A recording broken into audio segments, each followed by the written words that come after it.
বলার ফলে কি আছে, আমাদের ভাঙড়ে 3 ফসলের জমি, আমরা এদিই তো আমাদের জীবন জীবিকা, এতেই আমাদের করে খেতে হতো। এতে এয়ারপোর্ট করলে আমরা মানতে পারছি না। এয়ারপোর্ট হলে ভালো না ক্ষতি? না ক্ষতি করে, আমাদের এখানে ক্ষতি করে, ভাঙড়ে ক্ষতি করে হবে। যাদবপুর থেকে, যাদবপুরের লোক জানে ভাঙড়ের পরিস্থিতি কি। উনি ওদের চাষবাস করে মানুষই চলে।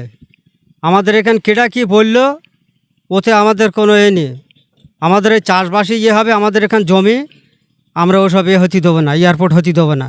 এয়ারপোর্ট যদি আমাদের ভাঙড়ে হয়, সব থেকে বড় জিনিস আমরা চাষবাস করে খাই, বিশাল ক্ষতি হয়ে যাবে আমাদের। এয়ারপোর্ট যেন না হয় এটা আমরা চাচ্ছি। এয়ারপোর্ট হলে আমাদের বিশাল ক্ষতি হয়ে যাবে, আমরা আর চাষবাস করে খেতে পারবো না। আর বাইরে থেকে কিছু যদি উগ্রপন্থী ওরা এসে যদি কিছু করে, ওতে আমরা কোনো করবো না। আমাদের এখানে এয়ারপোর্ট হলে আমাদের প্রচণ্ড ক্ষতি হবে। হ্যাঁ, কারণ 3 ফসলের চাষ হয় এখানে, গরিব মানুষ না খেয়ে মারা যাবে সব। কথা হচ্ছে আমাদের চাষবাস যা হচ্ছে, যদি জমি আমাদের নিয়ে নেয় তাহলে আমরা লোকের কাছে গোলামি করে খেতে হবে। জমি জায়গা আছে, আমরা চাষবাস করে আমাদের জীবিকা চলে যাচ্ছে, আরামসে আমরা বাঁচতে পারছি, বা আগামী দিন আমরা বাঁচতে পারবো, এটাই আমরা মনে করছি। ভাঙড় বিধানসভায় থেকে বেশি দূর নয় এয়ারপোর্ট। সেখানে আমাদের বাইকে 15 থেকে 20 মিনিট লাগে। এই 15-20 মিনিটের সময় যদি আমরা অতিক্রম করে যদি এয়ারপোর্টে না যেতে পারতাম, সেটা আলাদা দিক। কিন্তু বর্তমান পরিস্থিতি ভাঙড়ে যা জমি জমা আছে, তাতে মাথা পিছু 2 কাঠা করে মাথা পিছু নেই। সেখানে যদি এয়ারপোর্ট হয়, বর্তমান মানুষের পরিস্থিতি বাস্তু জমি থাকবে না, প্লাস রাস্তাঘাট করতে করতে সবই চলে যাবে। আর যিনি বলছেন যেখানে এয়ারপোর্ট হবে, বাস্তবে তার ককাটা জমি আছে, তার বাড়িটা কোথায়?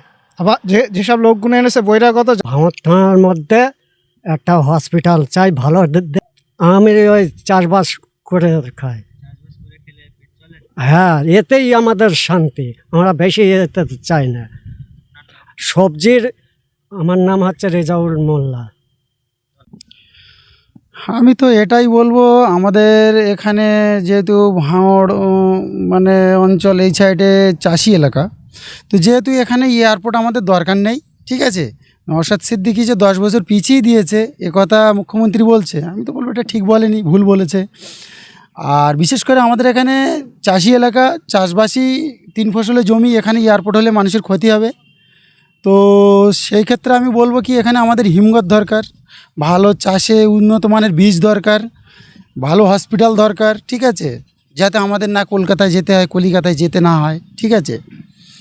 তো আমি বলবো নওশাদ সিদ্দিকী যেটা করছেন ভাঙড় থানার বুকে, কেন সারা পশ্চিমবাংলায় যেভাবে সাড়া ফেলছে, আমি দেখছি যে নওশাদ সিদ্দিকী ভুল কিছু করেনি, ঠিকই করেছে। আপনাদের ক্ষতিগ্রস্ত সব থেকে বেশি হতো যদি এয়ারপোর্ট? হ্যাঁ, যদি ওই এয়ারপোর্ট হতো এইখানে, তাহলে আমরা চাষি এলাকা, চাষিবাসী মানুষ, সবাই কর্মব্যস্ত মানুষ, বিশাল মোটামুটি সমস্যার সম্মুখীন হতেন। এখানে আসলে কি ভালো বিদ্যালয় এসব কি প্রয়োজন? হ্যাঁ, অবশ্যই ভালো বিদ্যালয়ের প্রয়োজন, কলেজও প্রয়োজন, ঠিক আছে, ভালো ইউনিভার্সিটি প্রয়োজন, যদি হসপিটালও প্রয়োজন। যদি মাননীয় মুখ্যমন্ত্রী যদি আমাদের এই বিষয়গুলো দেখেন, তাহলে আমরা উপকৃত হতে পারি, এটাই বলার ছিল আজকে। আপনার নাম? এমডি আলম জাহাঙ্গীর মোল্লা।